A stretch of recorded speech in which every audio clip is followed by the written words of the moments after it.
e poderoso nome, em nome de Jesus. Amém? Deus abençoe a vida da Lúcia, do seu filho Diego e da sua neta, em nome de Jesus. Amém? Graças a Deus. Vamos abrir a palavra do nosso Deus, irmãos. Livro de Levítico, capítulo 6, a partir do verso de número 9 ao verso de número 13. Glória a Jesus. Aleluia. Levítico 9, 6, de 9 a 13. Graças a Deus.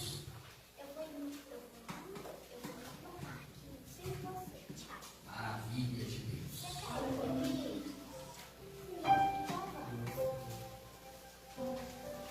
Louvado seja o nome do Senhor Jesus. É o terceiro livro da Bíblia. Graças a Deus. Amém, meus queridos. Diz assim a palavra do nosso Deus. A ordem a Arão e a seus filhos, dizendo: esta é a lei do holocausto. O holocausto será queimado sobre o altar toda a noite até pela manhã. O fogo do altar arderá nele. O sacerdote vestirá suas vestes de linho e vestirá as calças de linho sobre a sua carne e levantará a cinza quando o fogo houver consumido o holocausto sobre o altar e o porá junto ao altar. Depois despirá suas vestes e vestirá outras vestes, e levará a cinza fora do arraial para um lugar limpo. O fogo que está sobre o altar arderá nele e não se apagará, mas o sacerdote acenderá lenha nele cada manhã. Sobre ele porá em ordem o holocausto e sobre ele queimará a gordura das ofertas pacíficas.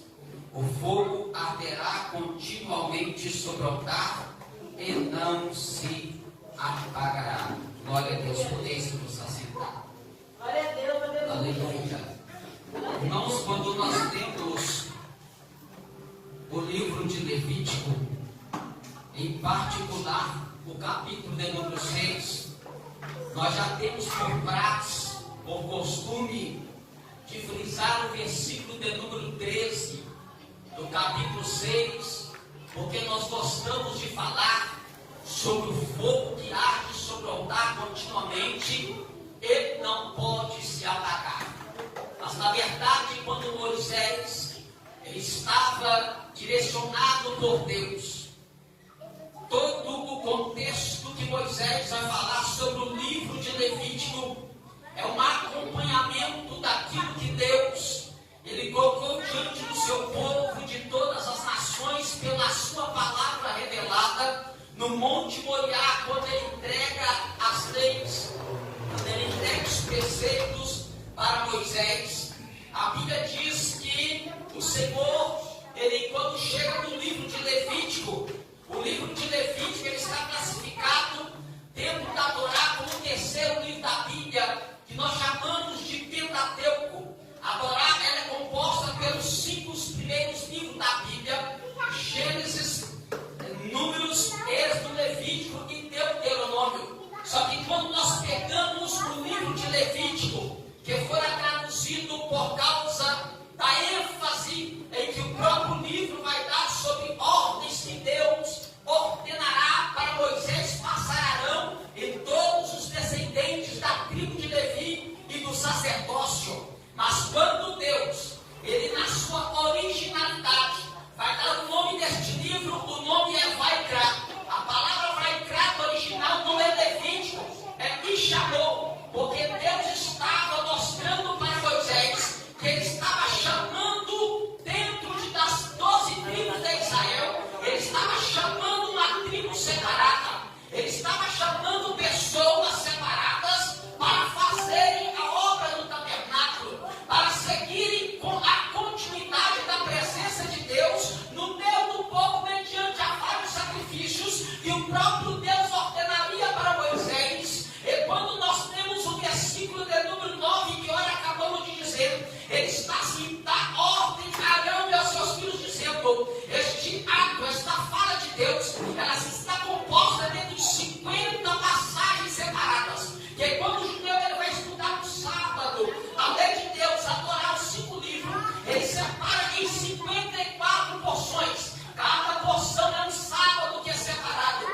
quando chega na porção, essa porção é chamada de paraxá. Paraxá, ela tem o sentido de um pão partido em vários pedaços. É quando Deus ele dá a sua palavra como um pão para o ser humano, ele vai partir esse pão em vários pedaços, porque a palavra de Deus, cada dia, ela se renova no coração dos seus ouvintes, dos seus leitores. É por isso que todas as vezes que você precisar alimentar a sua alma, que você precisar alimentar a sua fé, que você precisar alimentar a sua espiritualidade com Deus, você precisa deste pão, você precisa desta palavra. Não tem como o crente viver sem ter o pão, não tem como o crente sobreviver sem esta palavra. Crente que diz que é crente e ele não tem vontade de ouvir a palavra de Deus, crente que é crente, ele não tem prazer de ouvir a palavra de Deus, crente que é crente, ele não tem prazer de estar lendo a palavra de Deus, ele está passando por uma inanição.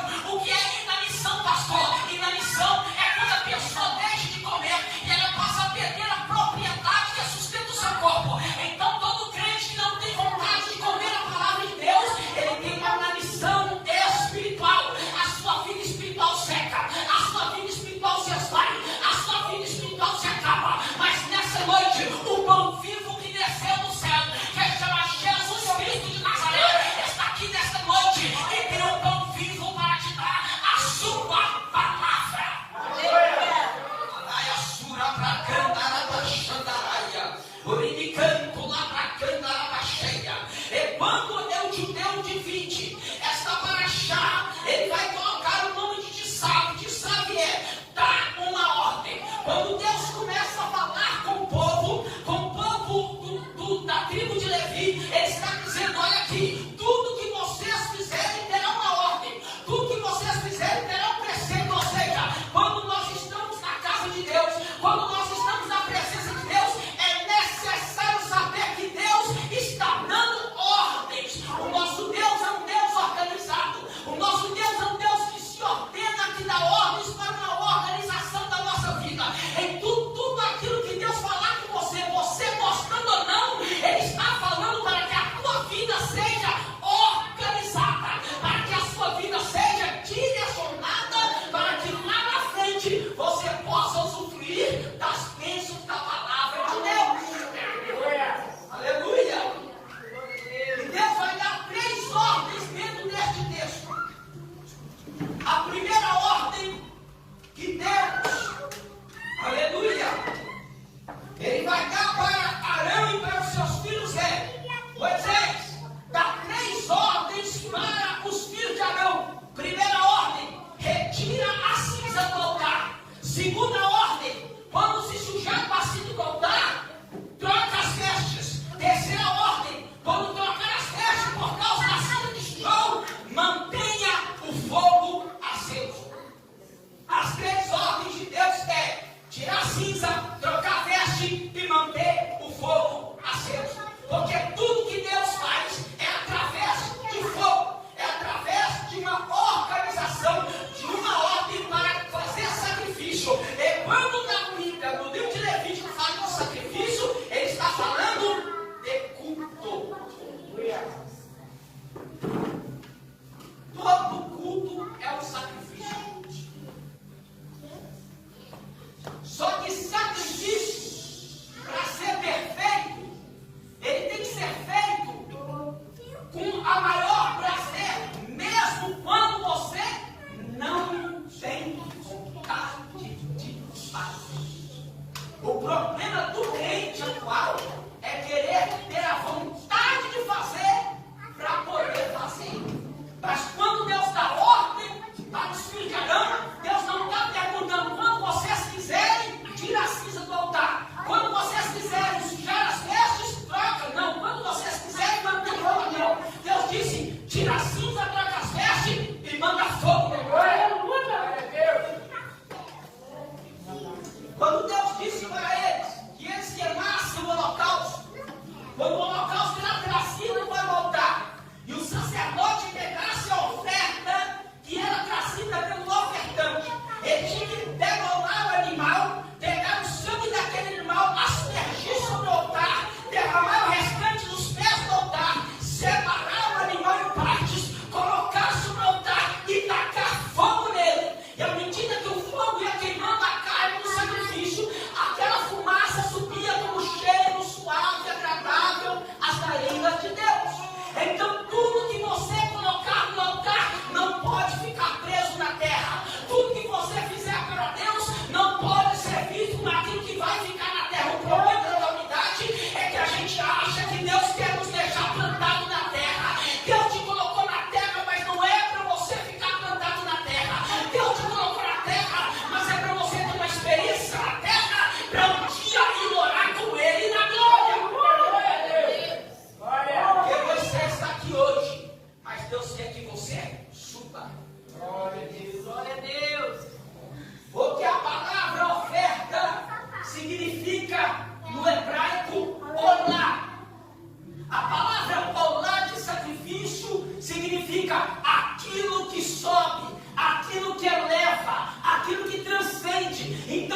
única e exclusivamente para Deus.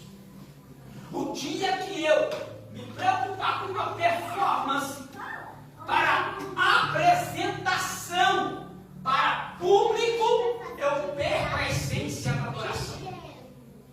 O que tem que manter o seu culto é a essência da adoração. Mesmo que a performance seja algo atrativo, mas a tua performance, antes de atingir o espectador, ele tem que atingir o dono do altar. Sabe por que tem muito crente ultimamente? É porque ele não está preocupado em atingir o coração do dono do altar.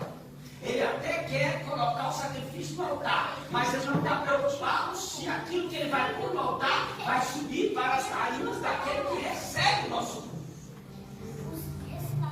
Glória a Deus, fica chateado comigo, não é? Mas, por favor, o dia que você estiver dirigindo o culto e tiver duas pessoas, não usa aquela frase, aquele versículo, não, olha, está escrito, onde tiver dois ou três, não faz isso não. Porque parece que você está com vergonha de prestar um culto com duas, três pessoas. Não, irmão. Vamos glorificar a Deus com duas, com três, com quatro, com 100.000, ou com só você cultuando a Deus. Glória a Deus. Por quê, pastor? Porque a multidão ficava do lado de fora do pátio. A multidão se atropelava para trazer o sacrifício, mas só uma pessoa pegava o sacrifício e levava para o altar. Você não entendeu, não? Você pode estar rodeado de uma tão grande nuvem de testemunhas, como diz Hebreus, mas Deus quer que você seja o agente que vai prestar este culto. O seu culto, claro, de ser dinâmico. Irmã Madalena é dinâmica, a gente fala assim, pega na mão da irmã, pega na mão do irmão, levanta a mão com ele, olha para os olhos dele e diz, Deus te ama, Jesus fala, glória a Deus. Isso é dinâmica, mas o que Deus quer é que a nossa irmã Madalena seja espontânea no culto dela a Deus. É isso que Deus quer de nós. E esta é a ordem que Deus disse para Moisés, quando queimar o sacrifício, tira a cinza do altar. Porque a cinza, irmão, é aquele sacrifício que já foi queimado. Sabe quando o culto é maravilhoso? A presença dessa, a gente fica com saudade daquele culto. Aí o próximo culto não tem a mesma espiritualidade, não tem a mesma manifestação, mas a mesma presença está lá, mas não tem a mesma manifestação. Aí a gente fica assim, por que o culto de hoje não foi igual àquele? Irmão, aquele culto já foi culto queimado. Deus quer culto novo. Deus quer algo novo para ser queimado hoje. Então cada culto tem que ser um sacrifício novo.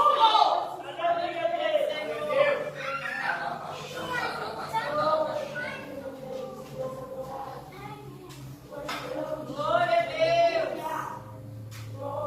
Deus quer de nós cada culto uma expectativa de algo novo no altar dele. Aleluia. Existe um pré-socrático do 3º século. Eu vou lembrar o nome dele agora, está ruim. Eu acho que era.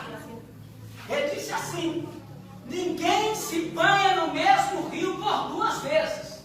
Como não? O que ele sabe que o pré-socrático ele faz? Ele quer entender como é que as coisas surgiram. Então, cada time dele ele vai para o princípio da água. E este Heráclito, ele seguindo o princípio de Tardileiro, ele vai dizer esta frase: que ninguém se banha no mesmo rio por duas vezes. Por quê? Porque ao rio parece ser o mesmo, mas aquela água que você entrou agora, ela já foi. O culto é a mesma coisa, irmão. Ninguém presta o mesmo culto todo dia. Hoje o culto é um, na quinta ou no domingo que vem, o culto será outro. Então não vamos viver de cinza, não, irmão. Quem vive de cinza é fogão a lenha. Não viva de cinza, viva de fogo, irmão. Aleluia, meu Deus. Aí ele arranca, aí o sacerdote vem e tira a cinza.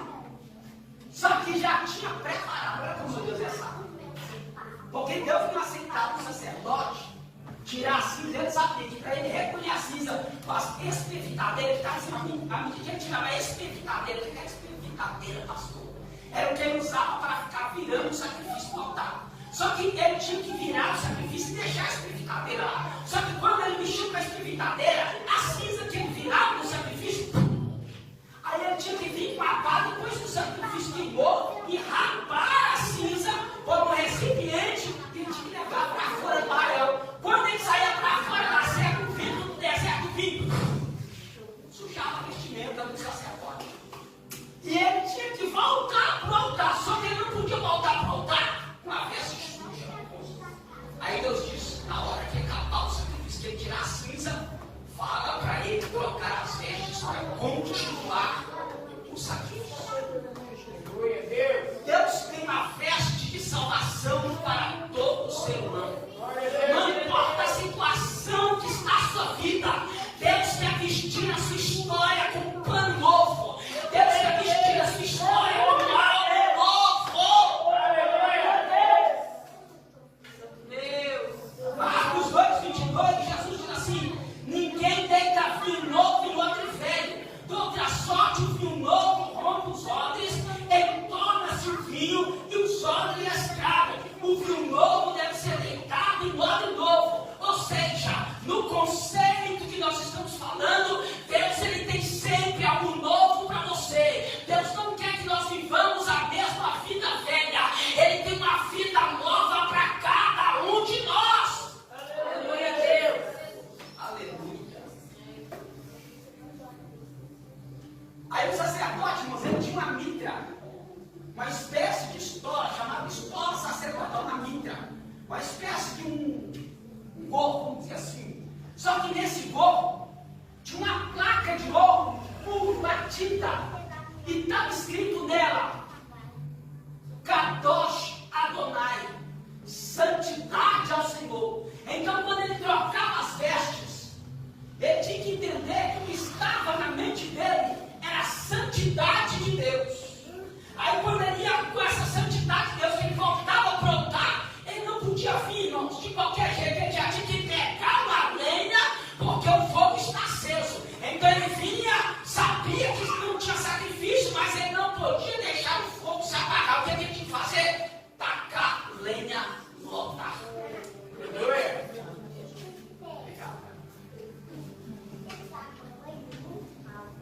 Então ele tinha que tacar lenha no altar.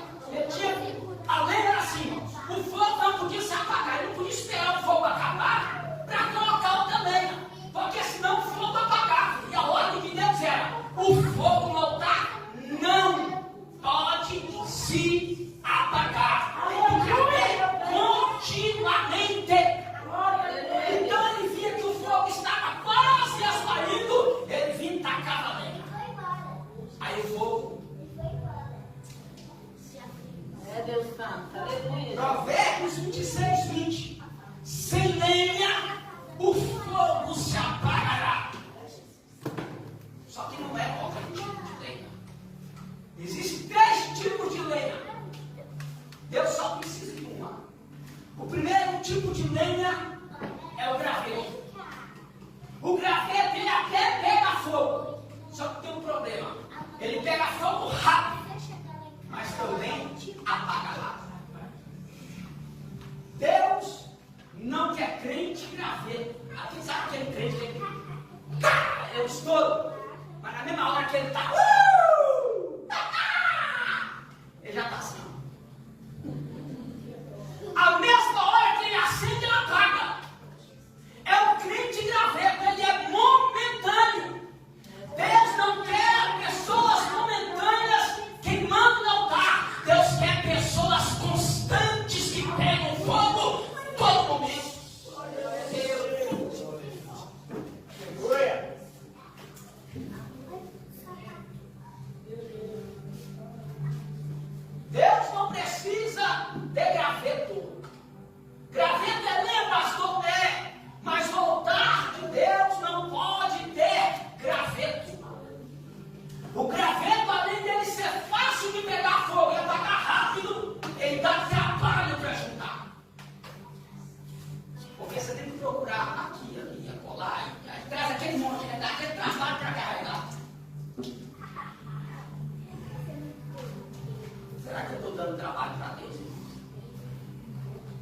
Eu não tenho dificuldade não, pastor. Eu não tenho dificuldade não, mas como crente gosta de dar trabalho para Deus. Como o ser humano gosta de dar trabalho para Deus. O ser humano graveta, ele gosta que Deus fique catando os pedaços dele aqui, ali e acolá. Deus não quer catar os teus pedaços. Deus quer fazer você inteiro.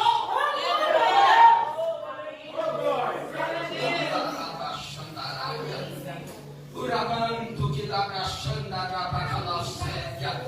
Oricanto deviastu cananto labra xandara barraia. Hebreus 12 diz, portanto, nós também, pois, que estamos rodeados de uma tão grande nuvem de testemunhas, deixemos todo embaraço e pecado que tão de perto nos rodeia e corramos com paciência a carreira que nos está proposta.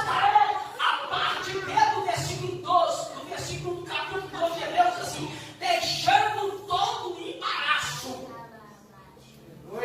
Só que no aramaico está assim, neste menanco yukrim, que quer dizer, arremessando completamente o fardo. O original, quando o tradutor da Bíblia traduziu deixar de lado o embaraço, o original do aramaico está dizendo que é arremessar completamente o fardo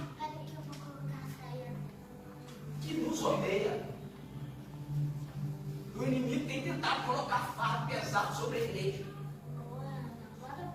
Sabe aquele desânimo?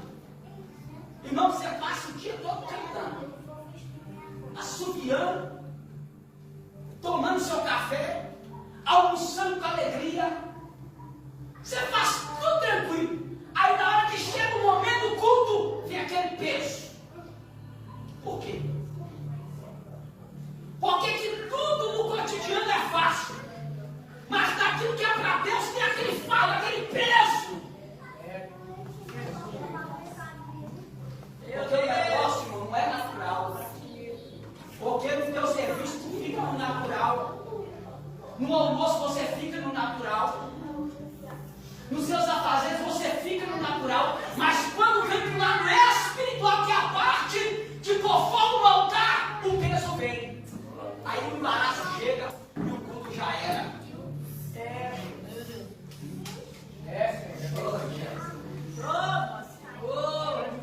Aí qualquer outra coisa, irmãos, alivia o peso, menos o culto. O sacerdote, quando ele pegava o animal, irmãos, ele trazia o animal, vinha. Porque não sabia o que ia acontecer, mas quando ele partiu o animal, ele tinha que pegar o peso do sacrifício. Só que ele não podia pegar assim, jogar para cá. Ele tinha que esquartejar e pegar pedaço por pedaço. Com a ponta dos dedos, ele sentia uma fadiga. Aí ele trazia para voltar, parte por parte. O peso do culto.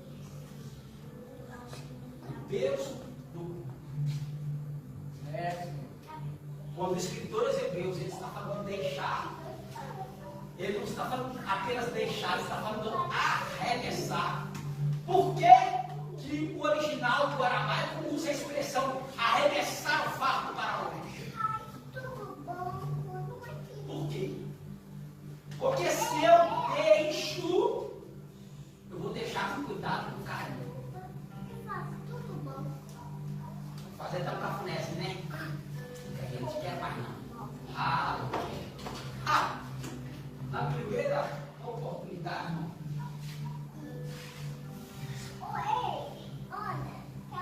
Agora o texto original está dizendo que nós temos.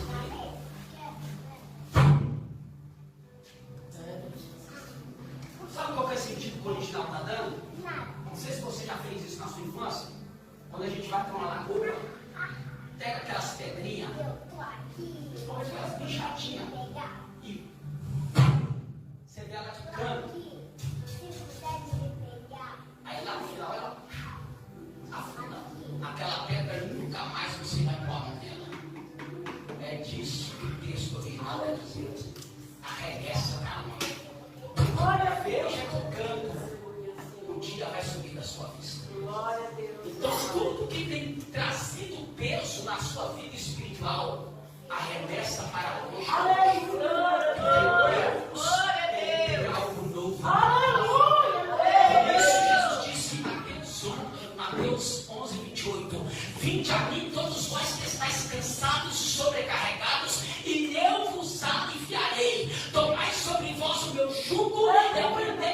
sou manso e humilde de coração, e encontrareis descanso para as vossas almas, porque o meu fardo é suave e o meu jugo é leve. Então, na presença de Jesus, aquilo que era pesado fica leve. Aleluia. Deus vai aliviar teu sofrimento.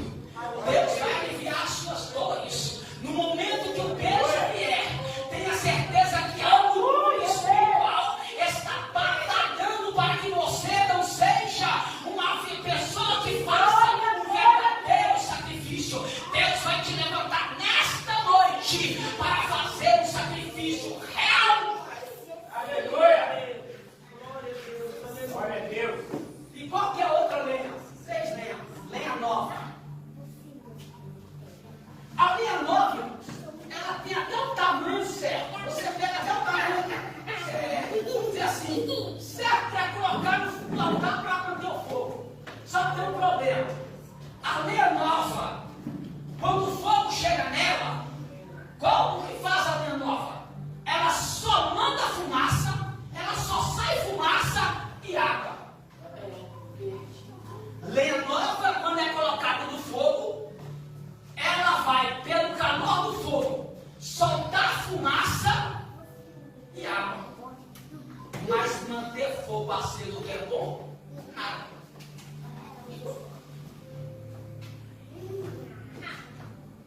Sabe qual que é a lenha nova? Sabe aquela pessoa que fala assim, eu vou fazer. Aí você cria aquela expectativa, né? Opa, vai fazer. Não faz. Eu vou ir. Aí você cria aquela expectativa, não vou sozinho. Ali. Sabe aquilo que a gente já falou sobre o obreiro, que você tem que checar o obreiro? Não é no que ele fala que vai fazer, mas aquilo que ele já está fazendo, se você falar, vou fazer. Isso não é a linha verde é diferente. A linha nova. Aquela linha rachada não está tão certo, mas quando o branco pega fogo, só dá fumaça. E detalhe, não é aquela fumaça que solta da lei de Deus, não. É aquela que arde os olhos do sacerdote e impede de cumprir o sacrifício. Por isso que podia ser linha nova. Aí Jesus vai dizer assim, ó, uma parábola, em Mateus 21, 28. Mas que vos parece? Um homem tinha 2 filhos, e dirigindo seu primeiro disse, filho, vai trabalhar hoje na minha vinha. Ele, porém, respondendo, disse, não quero. Mas depois arrependeu-se e foi. E disse ao segundo, falou-lhe de igual modo, filho, vai trabalhar na minha vinha. Ele disse, eu vou, Senhor. E não foi. Meu Deus. Esse é o lenha nova. Ele diante de você tem toda a disposição. Cadê as mãos? Qual foi o tema do Moisés? Coração de Maria e mãos de Marta. Serve o coração e com as mãos. Ela tem um negócio roxo. A terceira lenha é a lenha velha. Essa é a lenha de Deus. Por quê? Ela tem um tamanho certo.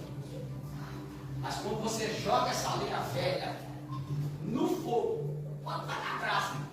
Se você jogar, você não deve ter feito isso, só não é possível, não é possível. Jogou uma linha seca, velha, em cima da brasa, fez aqui, ó. Pega fogo. Lenha velha, irmão, até no vento ela pega fogo. O diabo soprou vento de tudo enquanto é lado na tua vida para te parar. Mas quanto mais a prova do vento soprou, olha você aí. Aleluia! Você pegando fogo.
a Bíblia que Jeroboão disse: olha, ele não conheceu minha esposa, então vou fazer o seguinte: você vai disfarçar, você vai tirar as vestes de rainha. Jeroboão tramando com a mulher dele. Você vai tirar as vestes de rainha, vai vestir as vestes de plebeia, vai até a casa de Aías, o profeta, que ele já está velho e sério. Chegando lá, você pergunta pelo filho do rei Jeroboão.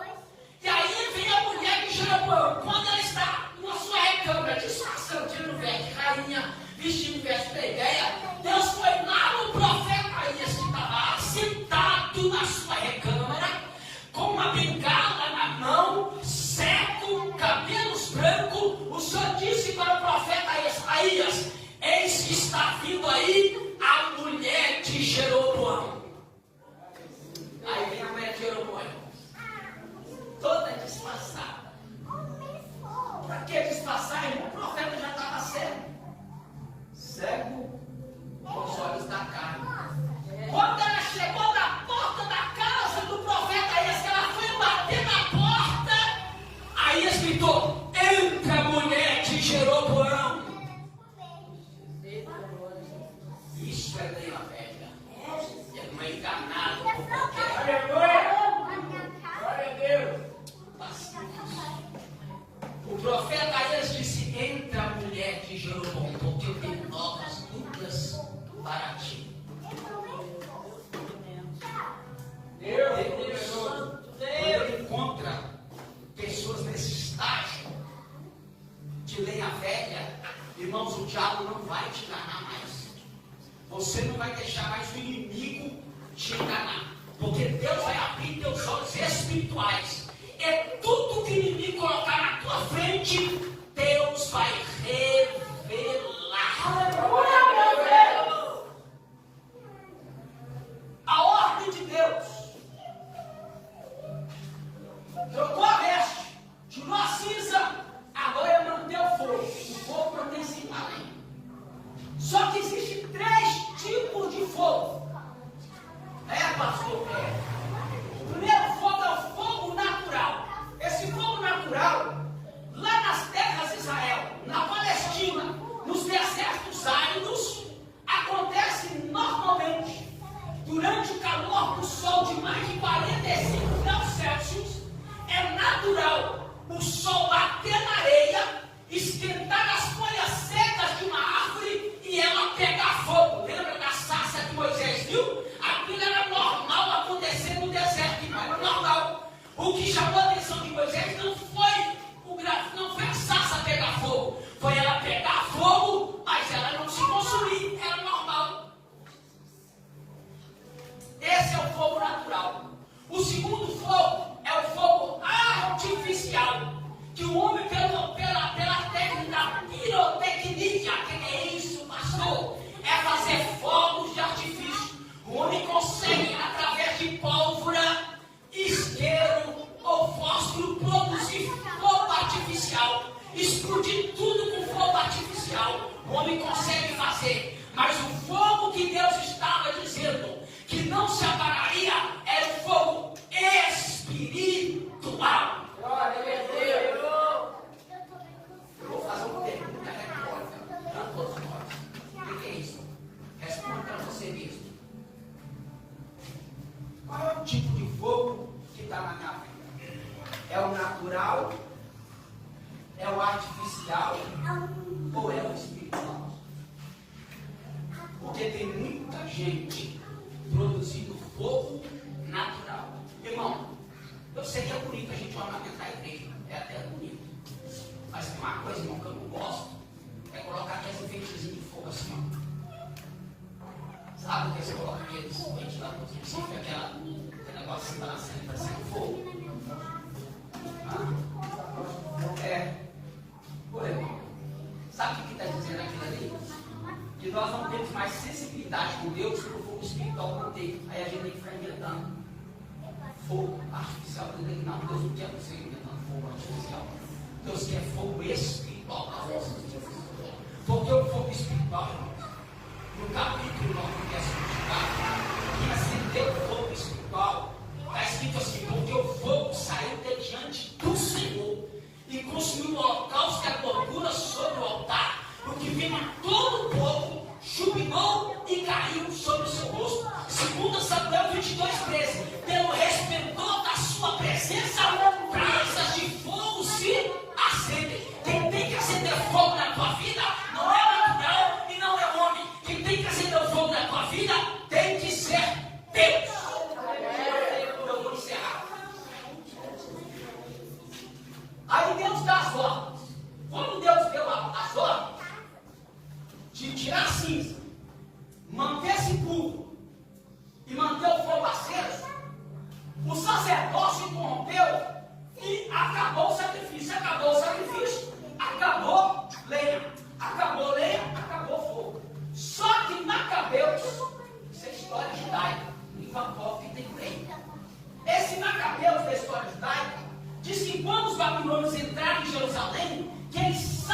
Quando Jesus vem, Jesus vai restaurar o altar, Jesus vai restaurar o sacrifício, Jesus vai restaurar o fogo que não podia ser apagado.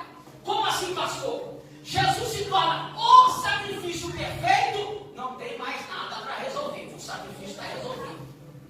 Agora Jesus precisa resolver o problema do sacerdócio. Não tem sacerdócio. Ah, não tem. Aí a Bíblia vai dizer assim, 2 Pedro 2,9: mas vós sois a geração eleita, sacerdócio real, nação santa e povo adquirido. Ora, assim, pastor, não entendi. Aí Jesus vem como sacerdote, só que para nós tomarmos o lugar do sacrifício, o sacerdote atual precisa morrer, ou então jubilar. Como Jesus é eterno, não tem como ele jubilar, né? Como é que vai aposentar quem é eterno? Não tem jeito. Aí o que Jesus faz? Ou o sacerdote jubila, ou ele morre por outra entrada. O que Jesus faz? Ele morre. Quando ele morre, o novo sacerdote entra. Aí Jesus ressuscita como sumo sacerdote. Aleluia. A palavra sumo sacerdote é Gadol Kohanim. O que é Gadol Kohanim? O sacerdote maior, o sacerdote grande. Aí nós somos agora nação santa, sacerdócio real. E ele é o sumo sacerdote real, o Gadol Hakonim. Ele é o sumo sacerdote, ele resolveu o problema. Agora tem um último problema para resolver: o fogo que não pode ser apagado. Aí Jesus vai em Mateus, em Lucas 24, 49, e diz para os discípulos assim: ficai na cidade de Jerusalém, até que do alto sejais revestidos de poder. Aí a Bíblia diz que em Atos 2, cumprindo-se o dia de Pentecoste, veio do céu um som veemente e impetuoso, e encheu toda a casa em que estavam reunidos, e foram vistas por eles línguas repartidas como que de fogo. Jesus resolveu o último problema. Eis nós aqui nessa noite falando deste fogo que não pode ser apagado. Coloque sobre os seus pés. O Espírito Santo está em nosso meio dessa noite.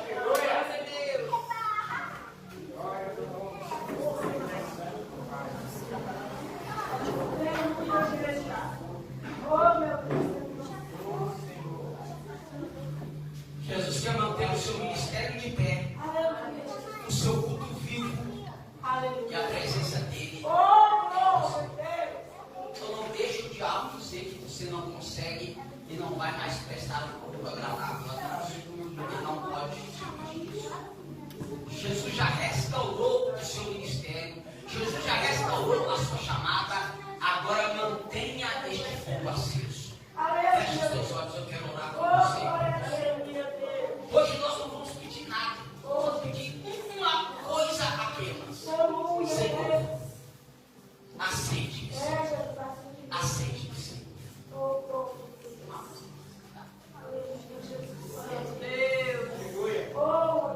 Feche os seus olhos. Você só vai orar isso. Senhor, o inimigo tentou apagar a minha vida, a minha chamada. Mas nessa noite, meu Pai, eu estou aqui como sacrifício vivo, como disse o apóstolo Paulo. Senhor, sacrifício vivo e santo, meu Deus. Eu peço a Ti, em nome de Jesus, que o Senhor possa reacender esta chama em nós, ó Pai. Que o Senhor possa reacender esta chama, meu Deus. O inimigo tentou apagar